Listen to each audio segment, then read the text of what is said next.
Well, moving on, following a round of talks between Afghanistan and the Taliban, the two sides agreed to meet again, hoping to negotiate a peace deal. This follows months of escalating attacks by the Taliban on Afghani and U.S. forces. Meanwhile, Afghanistan withdrew diplomats from Pakistan after the ambassador's daughter was kidnapped and severely tortured for several hours by unknown individuals.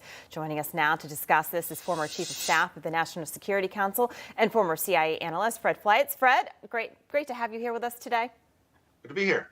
So, Fred, Afghanistan, the Taliban, so they're finally negotiating. Do you think that anything's going to come out of this? I mean, the Taliban typically, they don't negotiate. Well, this is a different Taliban. I think they're much more sophisticated than the isolated terrorist group they were in the past. They have diplomats, and they're trying to press their advantage with the Afghan government, thinking that they will be taking over the country soon, and they want to have relations with other nations, even while they push this nation backward, to take away the rights of women under strict Sharia law. They're actually negotiating in these talks how they're going to take away the rights of women and girls. It's a terrible situation. Yeah, absolutely. As the Afghanistan envoys, they were pulled out of Pakistan after the ambassador's daughter was kidnapped, as we just talked about. And Pakistan's repeatedly accused of offering Taliban fighters a safe haven. So what do you make of this attack? Look, there's a lot of bad blood between the Afghan government and Pakistan. Pakistan has been harboring Taliban insurgents.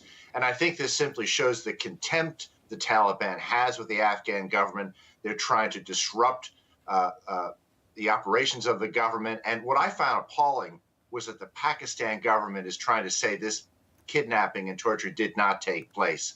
So Pakistan is really becoming part of the problem here. Yeah, absolutely. I think a lot of people agree with that. The president of Afghanistan, the prime minister of Pakistan, they spoke to each other during an international conference. Take a listen. Intelligence estimates indicate the influx of over 10,000 jihadi fighters from Pakistan and other places in the last month, as well as support from their affiliates in the transnational terrorist organization. We have made every effort to get them on the dialogue table and to have a peaceful settlement there. To blame Pakistan for what is going on in Afghanistan, I feel, is extremely unfair. Fred, Pakistan is also the country that harbored Osama bin Laden. So do you think they're really looking for peace in the region? No, of course not. And I think if the world is concerned about the breakdown in Afghanistan, Pakistan should be sanctioned because it's obviously helping the Taliban take over the country. And the Pakistanis are going to be sorry about this because once that happens, Afghanistan will again become a safe haven of terrorism, and many of those terrorists will be attacking into Pakistan. Fred, we pulled out folks about a week ago, a little over a week ago. We've seen reports that the Afghans just aren't really equipped to handle things. Do you think, how do you think moving forward they're going to be able to defend themselves? Do you think that they are prepared, or what should we be doing? Should we be doing anything? Let me first say I think we had to pull out of Afghanistan, and we all know it was going to be bad. The American people were tired of this deployment. It looked like it was going to be a deployment without end. I think President Trump was right to start this process, but we've done it very badly. We did it abruptly. We gave very little notice to the Afghan government, to Afghan troops. We walked out of bases with hours' notice. I think there was a chance the Afghan military could hold on, but Biden did this so badly, so abruptly. He basically gave a gift to the Taliban by bringing about this disruption, unnecessary disruption throughout the country. I'm afraid it's so far gone. I don't know what we can do now. I think a lot of people agree. Fred, in a joint statement, 15 NATO countries, including the U.S., wrote, quote, the Taliban should lay down their weapons for good and show the world their commitment to the peace process. And that holiday is tomorrow. Does the Taliban want to stop fighting?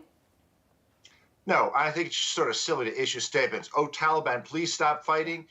Why is that going to work? Okay, the Muslim holiday is coming tomorrow. The Taliban know they have the advantage. They're not going to stop fighting. And a piece of paper urging them to do so is obviously not going to work. They have been preparing for this for years, and they're going to take over the country if they can. And I think the presence of other terrorist groups is going to make this so much worse. Yeah, it's scary, sir, for sure. About 30 seconds left, Fred. So Reuters photographer was killed in a crossfire between Afghan and the Taliban forces. Is this another war casualty, or should the U.S. respond to the civilian death? What do you think? I don't know what we could do to respond. This is a terrible place for journalists to be, and I don't think the Taliban has any interest in protecting journalists in the country. If you're a journalist in that country, you certainly someone have to keep your head down and be careful. Yeah, absolutely. Very scary for journalists to be over there right now. Fred Fleiss, always glad to have you. Have a great day. Thank you so much. Good to be here. Hey, I'm Rob Finnerty. Thanks for watching. If you enjoyed this video, please join the conversation in the comments below. Don't forget to subscribe, too. Hit the bell icon to be alerted to breaking news. And remember, there's a whole lot more on Newsmax TV, America's fastest growing cable news network. Newsmax TV, where real news for real people.